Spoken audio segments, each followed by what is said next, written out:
Day 4 of Kampala, and I am here with Miti of Kampala Walking Tours. We are doing a walking tour throughout the whole of Kampala. Yesterday I did a driving tour, so I don't know how different this would be, but I think it's better because we get to have a feel of all the places, all the sites. You get to live as a local in Kampala. Yeah, and it's fast and it's still working. You guy, you're chasing the bag. Yeah. That's good. And how come Uganda? Uganda is not sunny. I've not seen the Ugandan sun. It's very sunny. You just came during the wrong time. Yeah. Okay.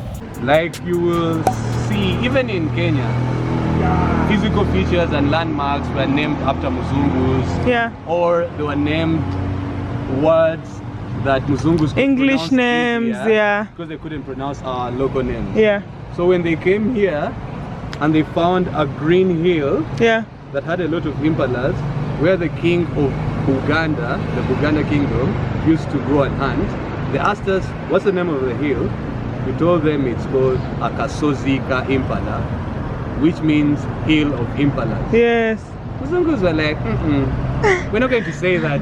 That is so long. Yeah. We're just going to call it of impalas, yeah, which is Ka Impala. And then after some time, they just took out the I and called it Kampala. Ka Impala. Like, okay, let's go with that. That's interesting. But the capital city authority is trying to change from Muzungu names to iconic Africans. Yeah. But for some reason, they are leaving some Muzungu names, like John Speak, like Gerard Poto. You're going to see... I've seen the Speak Hotel. Yeah, yeah, exactly. Yeah. This is even a Speak Resort. Yeah. And this is the same guy that named Lake Nalubale, Lake Victoria. Yeah, I saw that like on your Instagram. Exactly. Yeah. And so why are we naming roads after the guy who renamed our lake? You can only find these in Uganda, Rwanda and Congo. In Congo there is war. Yeah. In Rwanda they're expensive. And Uganda has the majority and it's the cheapest. Yeah. Okay. Yeah. So, and then we have Dedan Kimathi, yes, who fought for Kenya's independence. Yes. Mau Mau. Yes. Why? Why do we have this, having an oppressor and a freedom fighter? It's fun, it's like paradox, yes, but still, the capital city authority should be able to see that we don't need Poto. Yes, that's right. We need some other freedom fighter. Like, yeah. Probably another person. Because like, what did he do for Africans, even in Uganda? They named a whole city after Gerard Poto. There's a whole city called Fort Poto. Oh, in Uganda? Yeah, and when you reach the entrance of the city, there's like a monument of Gerard Poto holding a gun. Like, what kind of colonial nonsense is that? Uganda will show me things. The older lady is the older Uganda. Yes. The bandages around her. The bandages around her are the colonialism. Yeah. And now she's raising the young Uganda out of the bandages of colonialism. And that's why the young Uganda is free and happy. Yeah, I get that. But for some reason, the young Uganda is a boy. The first French priests that introduced Catholicism here, yeah, one of them was called Laudel. Laudel. And he was speaking French. When you asked him what his name is, he said, Je m'appelle Laudel. We were like, no, you can't be called Guavas, bro. It's like, no, Je m'appelle. I'm like, no, you can't be called Guavas. So you want us to call you Father Guavas? Like, okay, Father Mapeera. Like, no, I say Je m'appelle. It was, what are you talking?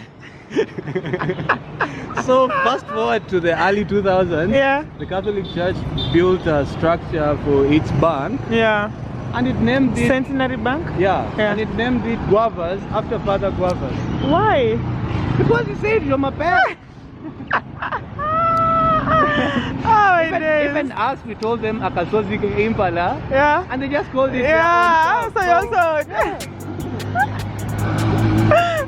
So this is the World War Monument.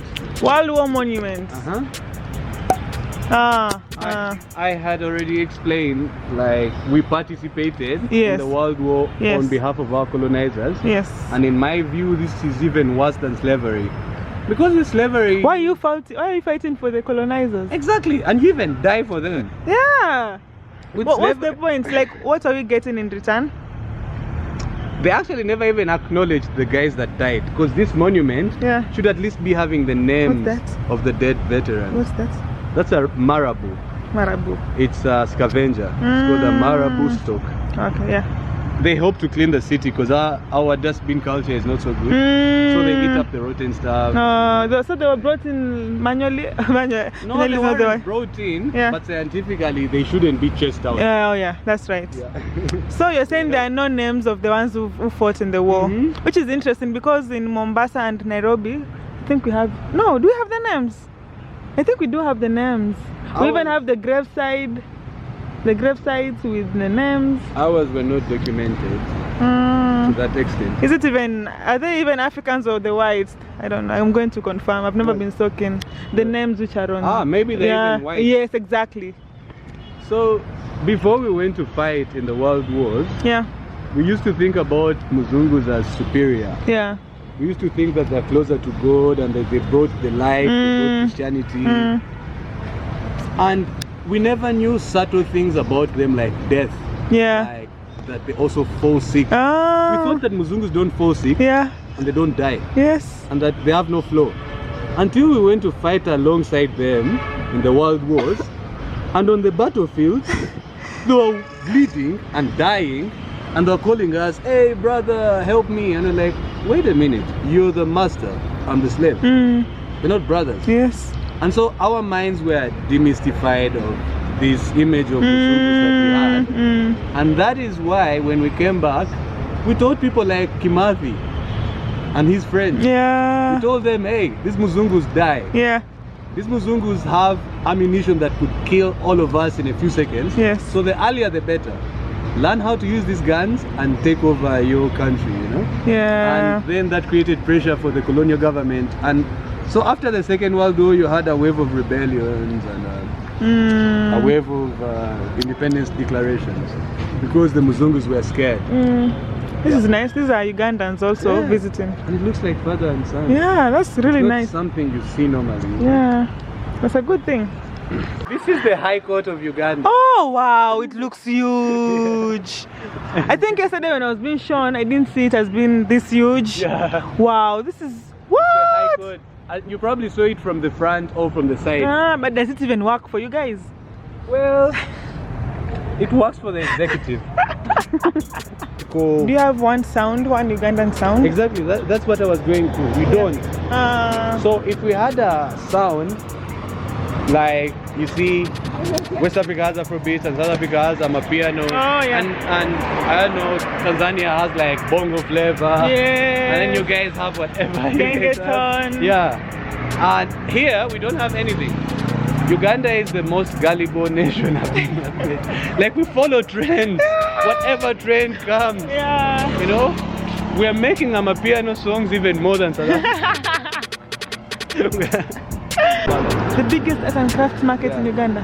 What's the Kampala. name? In Kampala. But also in Uganda, yes. It's called the Buganda Road Craft Market. Wow. This really road nice is called Buganda pieces. Road. It was named by the British. It doesn't even go to the Buganda Palace. They were just fascinated. And the name Buganda. Quick break before we go to... We are going to what? The mosque. The mosque. Can I sit from here? It's called the Uganda National Mosque. Yeah. It's also called the Gaddafi Mosque. Yeah. It's also called the Old Kampala Mosque. Because that hill where it stands, that was the hill of Impala, which was the first hill that was Kampala. Yeah. Like, when I was in Kenya, I was like, okay, this country is good, but these guys don't have. Everywhere, Ugali. It's like, rice? No, we don't have rice. You have Irish potatoes? No, we don't have Irish. Amazalibwa. Amalunji. This one is essential also. When is your birthday? Is it today? No. So that I tell you that? It's in June. Nsaba kunyamba. Simanyi. Simanya. Giriama says Simanya. Tusobola okufuna. Emere kubo. You said kubo. Kubo is? Kubo. Road. Barabara. Yeah. So we can? Tusobola okufuna emere kubo. Street food. Enyabo, that is okay. Enyabo. Has a circle around. Oh, this one. Yeah, it goes and circles around and comes back. Yeah. So everything inside the circle is uptown. Uptown, no, And the more you go into the center of the circle, the more you go to the bougiest of uptown. Okay. Oh, yeah, I get you. So now we are heading to the downtown. Exactly. And the farther we go down is it's so busy. It's not busy at all. Really? If you came here on a normal day, not festive season, Monday to Friday, there would not be space anywhere here. Hey! Like borders everywhere. I would have been. So tomorrow it will be busy? Yeah, it will. Because people are coming back from the village. Oh, yeah.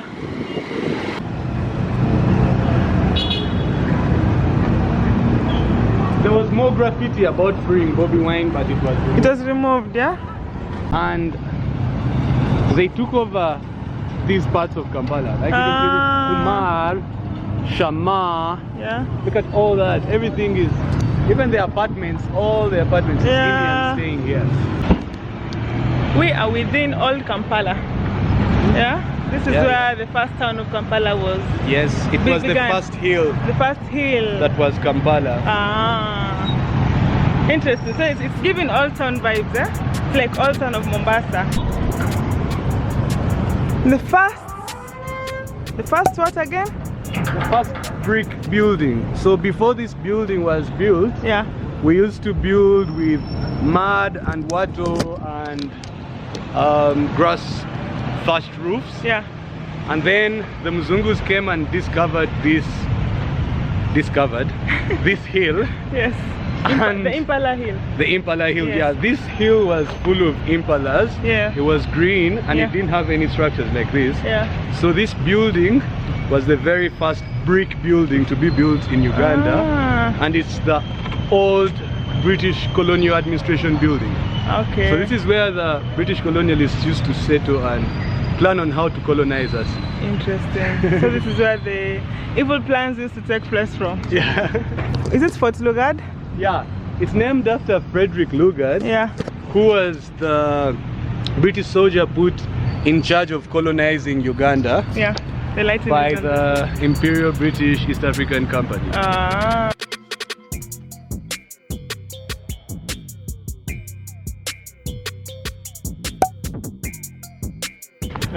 Officer tour.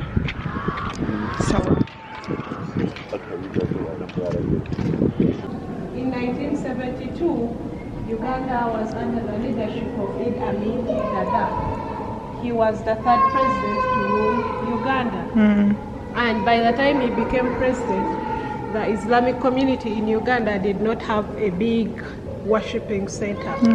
So originally Kampala city was made up of 7 hills. So Idi Amin donated this hill to the Islamic community so that they could construct a mosque. And the construction began in that same year of 1972. However, during the construction in 1979, Idi Amin was deposted by his prime minister, who was called Dr. Apollo Milton Obote. So the construction was put to a stop for over 20 years. Then in 2001, Uganda was visited by the former Libyan president, Canon Gaddafi. And when Gaddafi came to Uganda, the leader of Muslims in Uganda, his title is Mufti, approached Gaddafi and they had a discreet discussion where the Mufti requested Gaddafi to fund the construction of the incompleted mosque. Luckily, Gaddafi accepted and he pledged to finance everything. So when Gaddafi went back to Libya, he dispatched his engineers to come to Uganda and do a thorough research about the incompleted mosque, which they did, and they gave him a report that the foundation of the mosque was significantly weak, making it impractical to continue the construction. So they decided to demolish the old building and start from scratch. And this mosque was started upon in 2002 and it was fully completed in 2006. Everything was financed by Gaddafi. Then in the March of 2008, Gaddafi came back to Uganda and he did the official opening of the mosque. It has a capacity of 25,000 worshippers. This is where men pray from and women pray from. Okay. Then during the construction, it was a mixture of 3 different cultures. We have the Asian culture, European culture, and African culture. The stained window glasses were got from Italy. The chandeliers were got from Egypt. The carpet was got from Turkey in Istanbul. We are out of the mosque. Now we are going up the tower to see a view of Kampala. It's actually very pretty. I'm overwhelmed. 272 steps. Where? Today is today. 272 stairs down. Can you see your hotel? Can I see my hotel? Yes, it's straight ahead, right? This is the 360 view of Kampala.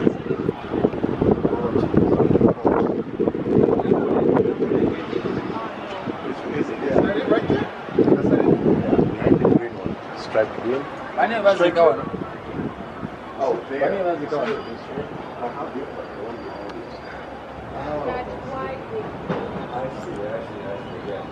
Wow, it's so nice.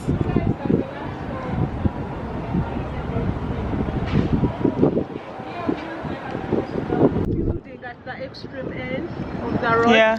That is called Mengo Palace. That is home to the king of Uganda kingdom. You know, in Uganda we still have kingdoms, and the biggest kingdom in Uganda is called Uganda.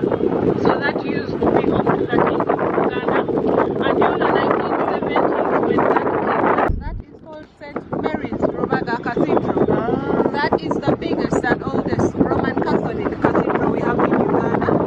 It was built in 1914 and completed in 1925 by the White Fathers or the French missionaries. Yeah, it is a replicant of the Notre Dame in France. Right. You can't see the Lake Victoria from here because the hills are blocking the view. Going down shouldn't be so hard. So rush down as we head to the next spot with Miti.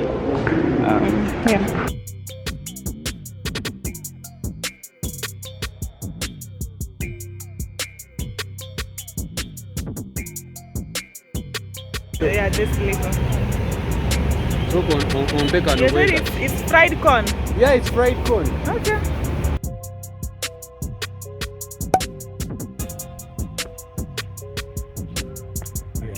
This is so pretty.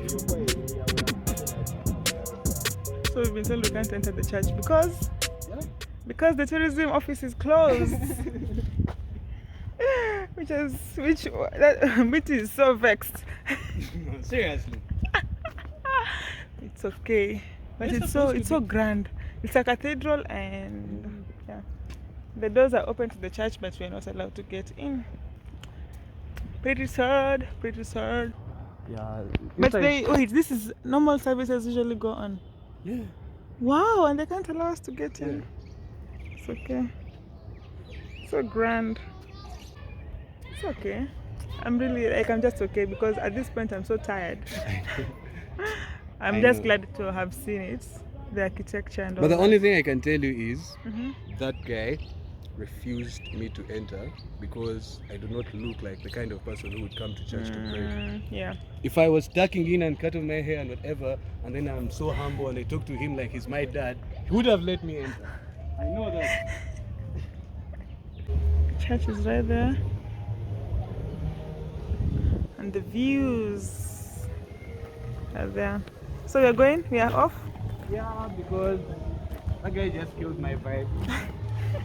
It happens, it's okay. I'm actually just fine seeing it from here outside. So off we go. Once in terms of like, Nairobi is a hustler city, you know? Yeah. Expensive.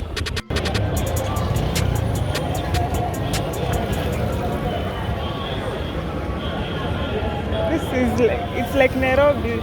Yeah. Careful, they can grab your phone. Yeah.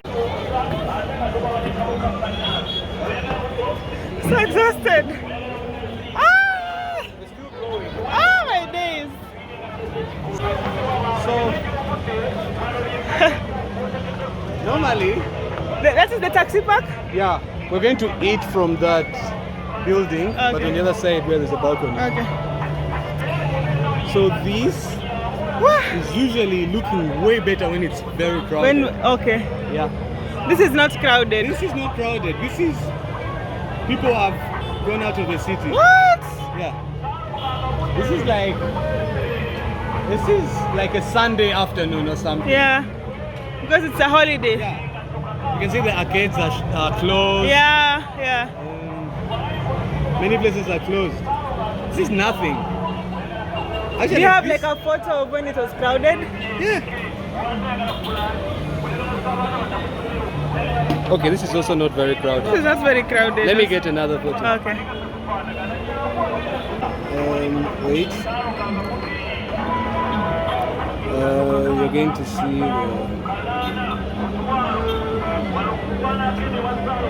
this was, we were shooting aerial views.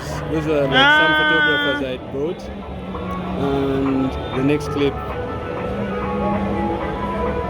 Look at that. Look at that. Yeah. Now that's crowded. Yeah. What?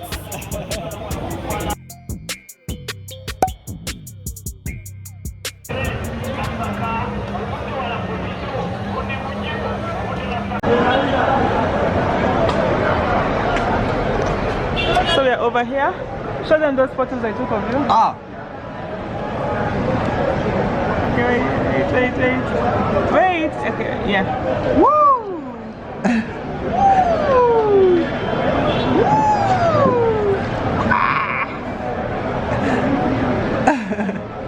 Really nice photos.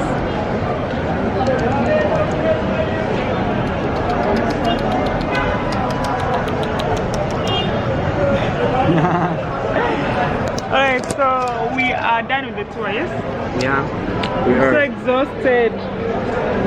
And it has been a wonderful tour. Thank you so much. You're welcome.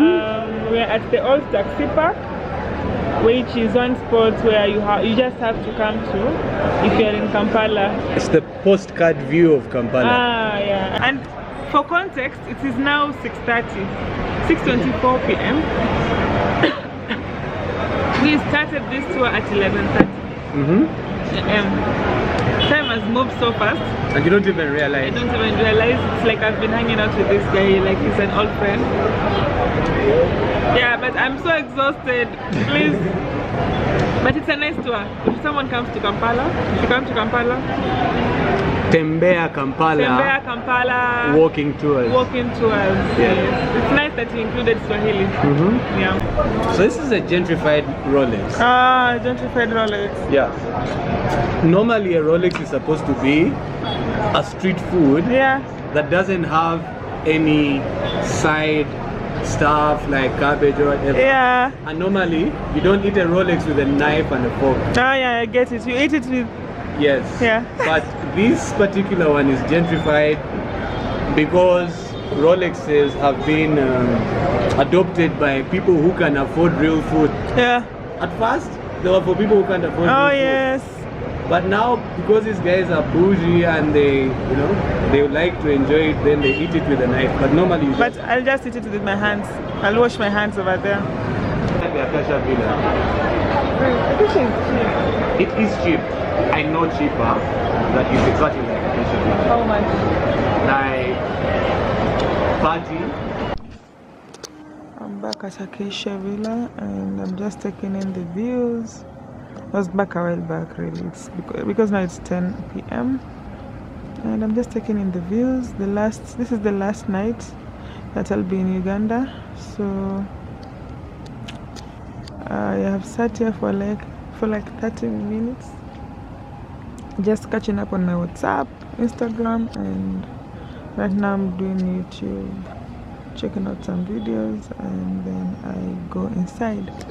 It's been a great day. Like I'm so exhausted and It's been an amazing day. Got a feel of Kampala town, and tomorrow let's see what tomorrow has in store for us, because it's the last day. I'm supposed to check out. I'm supposed to travel tomorrow at 7:30, and I also want to explore some places that I haven't, and I also want to sleep.